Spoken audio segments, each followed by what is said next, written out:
I've heard this guy on 3AW in Melbourne. I heard him on, was it last Saturday or the Saturday before? Anyway, his name is Mike Smith. He has a cinema. Well, it's more than one cinema, actually. And he has an aeroplane. And what he's going to do with that aeroplane come tomorrow morning is truly fascinating. Mike Smith, how are you? Top of the morning to you. Very nice to talk to you. Your story, we could talk about, obviously, what you're planning for tomorrow, but I want to go back and find out what makes you tick. Where did the idea, when people are running around closing cinemas, you had the idea to actually start one, open one? Look, I've always loved cinema. When I was at uni, I ran the film club. My first job out of uni was designing cinema equipment, and in fact, I worked on the Piccadilly in over there, and a few of the old Art Deco cinemas there. I'm going to forget that. The Capri. As a young fella in my 20s, and here in Adelaide. I've worked all over the country. In fact, I've worked all over the world working on cinemas. And so that's what I was doing back in the 90s and the 2000s. And I had a real passion for the old Art Deco cinemas. And I sort of decided, once the business was going well, that I'd like to get one myself. And I found this just gorgeous old building in the inner west of Melbourne in a suburb that time had forgotten, where most of the shops were closed and the cinema had been closed for 18 years and was an absolute wreck. Wow. It was for sale. I very naively bought it, thinking how hard could it be, and it turned into I think it was 7 years before I managed to reopen it. It was such a big project because I was just chipping away at it like a home renovator, fixing it up until we could open it. It was quite a passion. Now, this is in Yarraville. I'm not sure where Yarraville is. Is it? It's not in the country?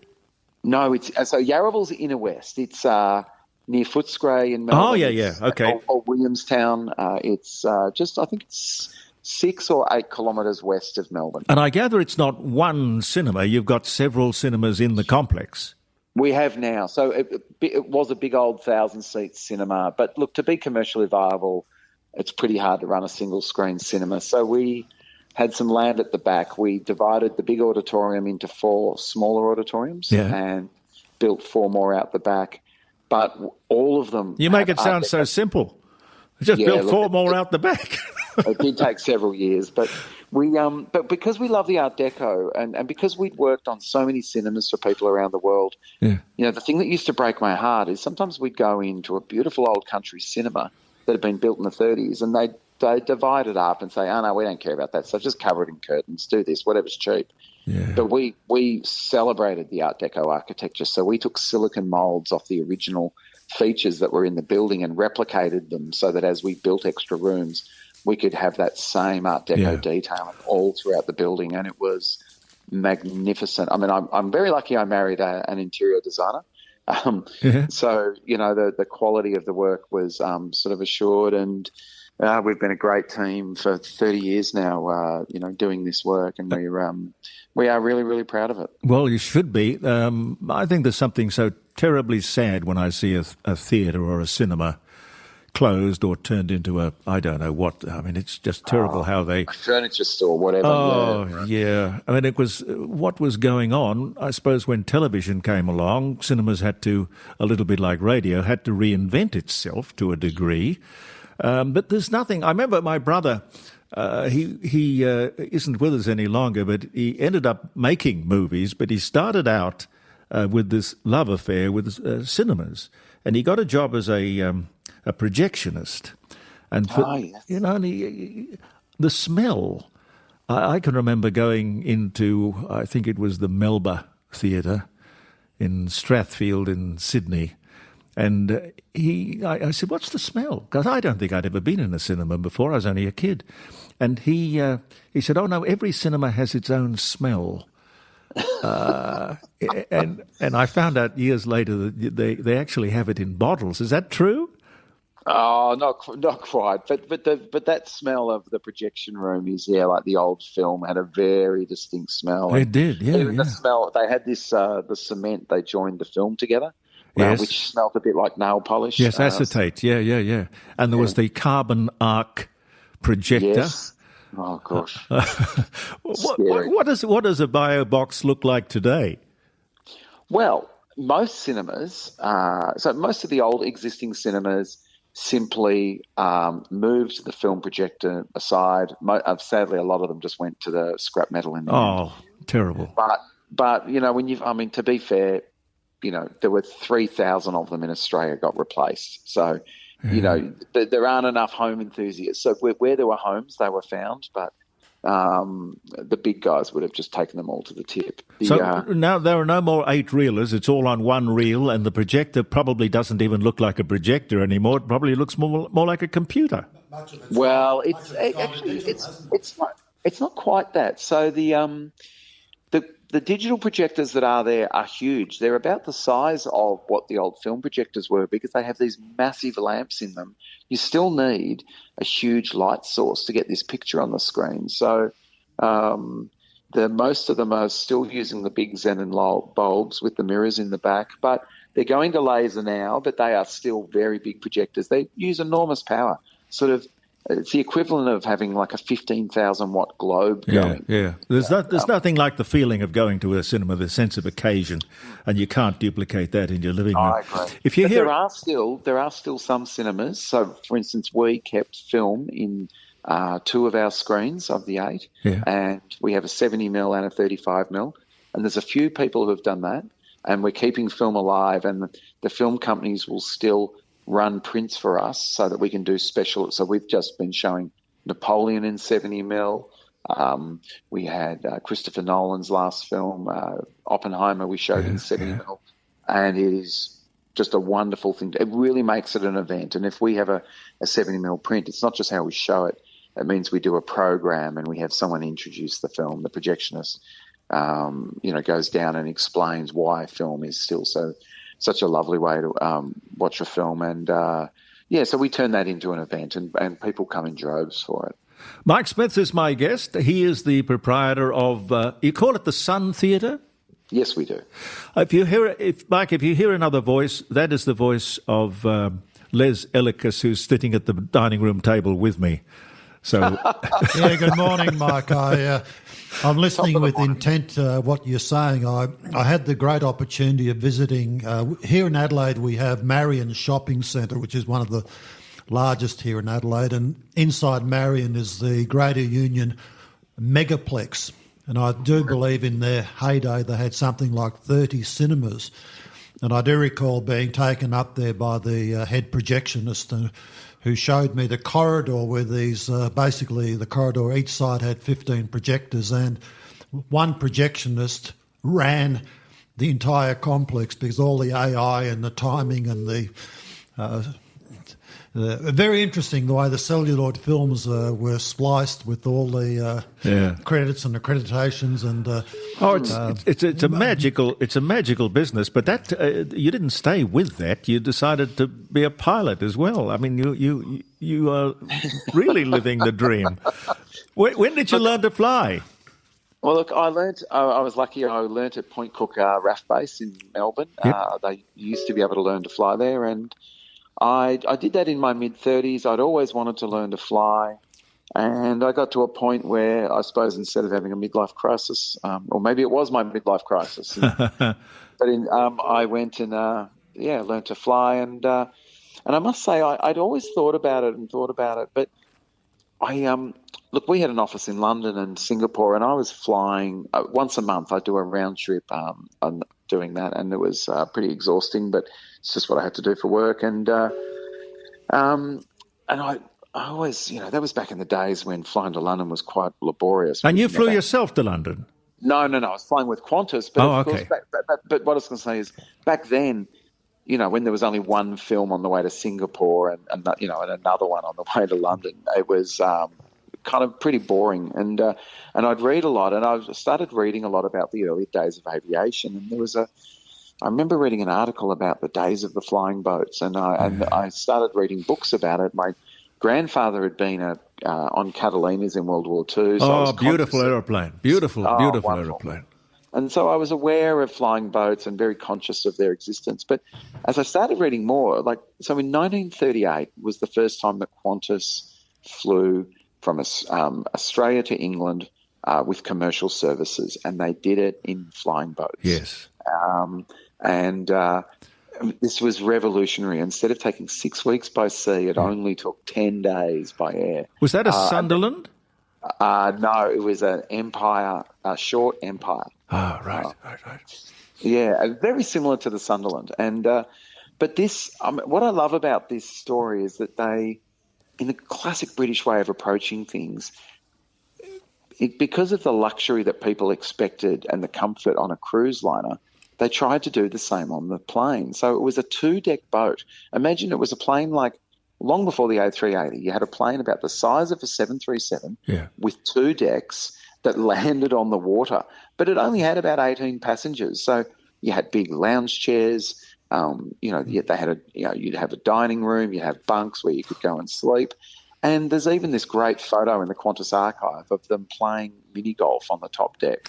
So it was just spectacular. And the idea of it only being 10 days where they would fly and they'd land and refuel a couple of times a day. And at night, they'd go and stay in a hotel. They'd stay at Raffles Hotel. They'd stay at the Oriental in Thailand, in Bangkok. They're like the greatest hotels. But you could bring this whole thing back again. I'm sure there'd be a great market for that island hopping. Well, look, I'm sure people would love it, but it's. Oh, come on! You need another project. Yeah, but you could line up with Clive Palmer and have the aircraft version of the Titanic. Yeah, I might find a different partner, I think. I think that would be wise. Anyway, I was so in love with this idea that, you're actually heading off in an interesting direction here. I went off to a company who had a commercial flying boat, and I said, I want to retrace this trip. I've got a group of friends. We're prepared to chip in. We want to retrace this trip to England. It was going to be $500,000. It was just a crazy price that we went, okay, we just can't afford that. We understand why it would cost that, but it's just beyond our reach. So I took a crazy approach. I thought, okay, well, I'll just learn to fly and do it myself. So I started my flying lessons. I went and bought this little 2-seat home-built flying boat, and thought, why can't I do it? Like, people have flown tiger moths to England and back, so I'll do it in this. And it literally was like the flying boat version of a tiger moth in its construction and simplicity. And several years later, I picked up and just went and did it. Well, I think you're an inspiration. Now, tomorrow, you've never had a crash or an accident or anything like that, have you? No. No? Well, tomorrow you start off on this trip to reenact what happened 100 years ago. Take us through that. Yeah, sure. So 100 years ago was the first flight around Australia. They'd been very keen to do it, but there were some huge obstacles to prevent it happening. You had no airports other than on the east coast in the major cities. You would have had one in Perth, you would have had one in Adelaide, but you got out of the main towns and they just didn't have airports yet in the early 1920s. No. And so they wanted to fly around the country, and it was the government tasked the Royal Australian Air Force with undertaking it. And they worked out that really the only way to do it was in a seaplane, so that you could land on the rivers and lakes in the remote parts of the country. Even though you're going around the coast, try to not land on the ocean. But once they got at Broome, they had to land on the ocean.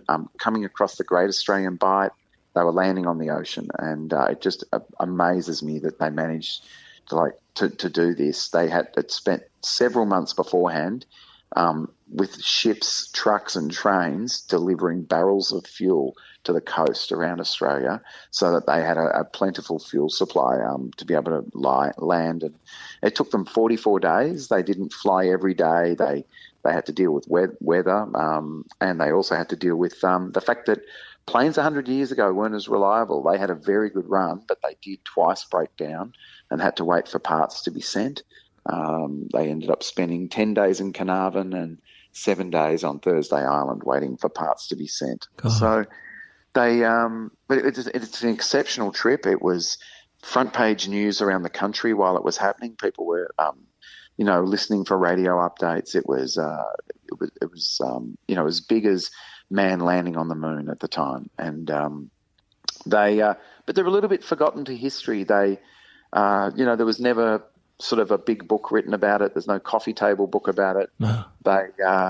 No one's made a film about it. And, I just think it's a story worth telling. I was kind of aware of it because, when you're a seaplane pilot, you read about things. But I actually got an email from Dick Smith back in February of 2019 saying, do you realise in 5 years it'll be the 100th anniversary since the first flight around Australia, and I think you should do it. And we like to do as we're told. So I know what you mean. We had Dick on the show 2 weeks ago. Oh, did you? Yeah. Well, he's an inspiration. He's a marvellous man. He used to ring me from his helicopter as he was flying over the South Pole. Really? He went around the world, and he always kept in touch with us. He used to ring me at the old 5DN many years ago. Tell me, when you were growing up, did you read Biggles' books? Yes, I did. Yeah. But I also read Huckleberry Finn. I read Amazons and Swallows. I loved it all. I remember years ago I had the pleasure and the opportunity to meet and to get to know Nancy Bird Walton. Oh, lucky you. She's a fantastic lady. I think she was the first woman to get a flying licence. Taught by Kingsford Smith himself. Mm. Another inspiration and a trailblazer. She was so ahead of her time. Now, what was the plane they flew 100 years ago? Was it a twin engine plane? No, it was called a Fairy Mark III. It was a big single engine plane. Yeah. So it was bigger than my plane, but a big single radial. I think it wasn't a radial. It was I forget. I think it might have been a Napier, but on an unusual float configuration. So it was a tail dragger, typically of the era. But it was a float plane with 3 floats where basically each of the wheels got replaced with a float. Now, that's a configuration that's not used today, but it was common back then. And their names were Goebel and McIntyre. McIntyre, yeah. Now, if people are interested to read a bit more, we've got a little bit of history on our website, which is southernsun.voyage. If you pop in there, you'll find all sorts of information. Yep. There's... so the trip I'm doing, my plan, and I'm being supported by Australian Geographic to tell the story, so I will be accurately following the towns and the dates. So where they broke down for 7 days, I'll be staying, or 10 days. So I'll be following exactly the same dates. But there's a few people who are celebrating this circumnavigation. I've got 3 planes visiting us here at home at the moment. Little Sea Rays, the plane I flew around the world, a group around the country, not following the accurate dates, but doing another circumnavigation to celebrate. And they're going to follow the coast and basically have 2 months of fun. And then I got a call last week that the RAF have decided they're going to commemorate it as well. They're going to rendezvous with me in Townsville and then continue around the country in a pair of F-18s in 1 week. Visiting Air Force bases along the way, which I just think is super cool. Cool. I think it's amazing. What, so the plane you're flying, what is that? Is that? It's called a Sea Bear. So it's a Sea Bear. That's the Russian one, is it? Yes, it is. Okay. Yes. What's it look like? Well, if you go to the website, you can see okay. it. All right, I haven't done that. I will. Say, If I tell you how I can describe it, at a glance, it looks a little bit like a half-scale Catalina, and it's actually how beautiful. I found it. Yeah. I actually went to Oshkosh one year saying, "Look, I've been around the world in this little plane. I think I was pretty lucky to make it on a single engine around the world.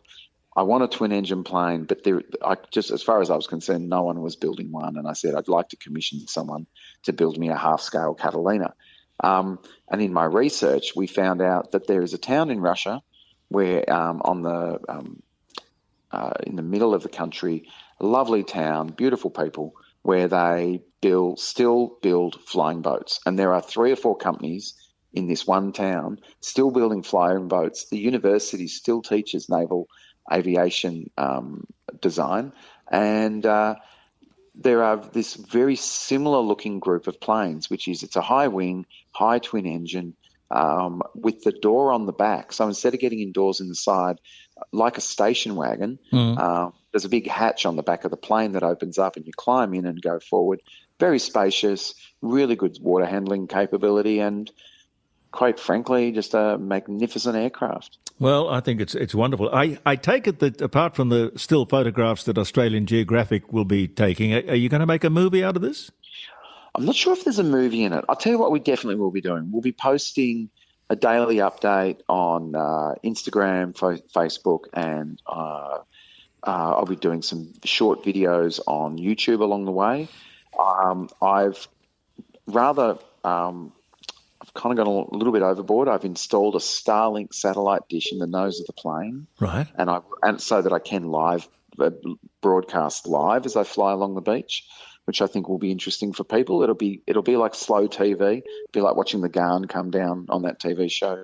But I think my route is to follow the beach, to keep the beach left of the plane, just literally follow the beach around the country at 500 feet. So I think that footage will be pretty spectacular. And do you land on water or do you alight? Oh, you're one of those chaps. I should have known. Look, I am very aware that you alight on the water, but I use land because it's what most people understand. Well, absolutely. I get pulled up on it all the time, and I must say, you have a wonderful voice for radio, which is obviously why you've done it for so long. But it always tends to be very well-spoken chaps who pick me up on it.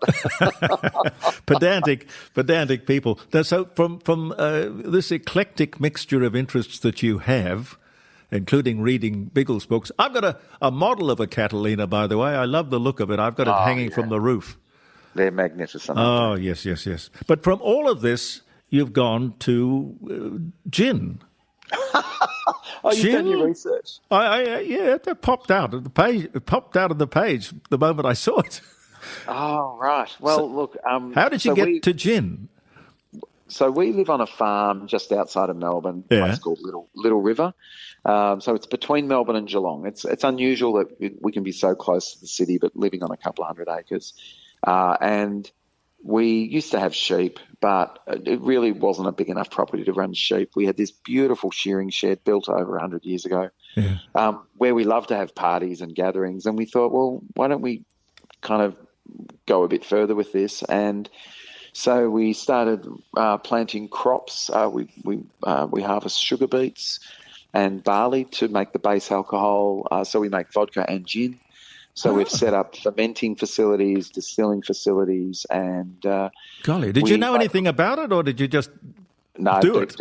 Deep dive, went and researched it, but it kind of made sense because the problem with a couple of 100 acre properties, you can't really make enough money out of the sheep to make it worthwhile, nor cropping. But by doing this, it's a high value add product that we can still run our agriculture, but we only need to plant about 20 acres of barley to make it work. We've got an orchard where we grow all of the botanicals that we use. So it's a full paddock to bottle operation. And, so that's now ticking along nicely. But it was kind of a long-term plan that we had. But then there was a plague and we found ourselves not leaving the property.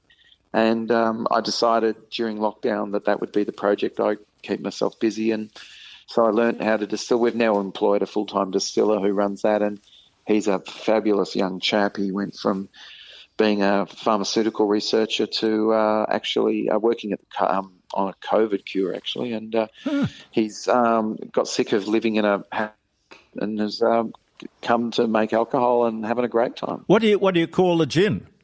It's Rothwell Gin, named after the property, which is Mount Rothwell Homestead.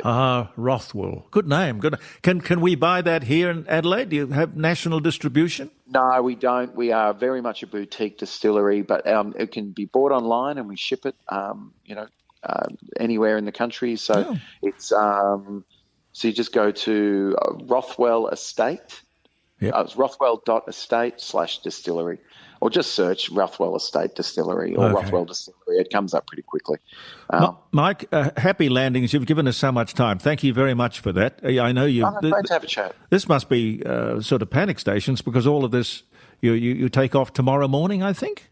I do, and I've still got a lot to do. I haven't packed. I'm just finishing installing another camera on the plane. Oh. There's someone underneath the plane attending to something, and I'm impressed at how calm I've been for 30 minutes. But well, happy landings. As soon as I hang up, I'll be moving quickly.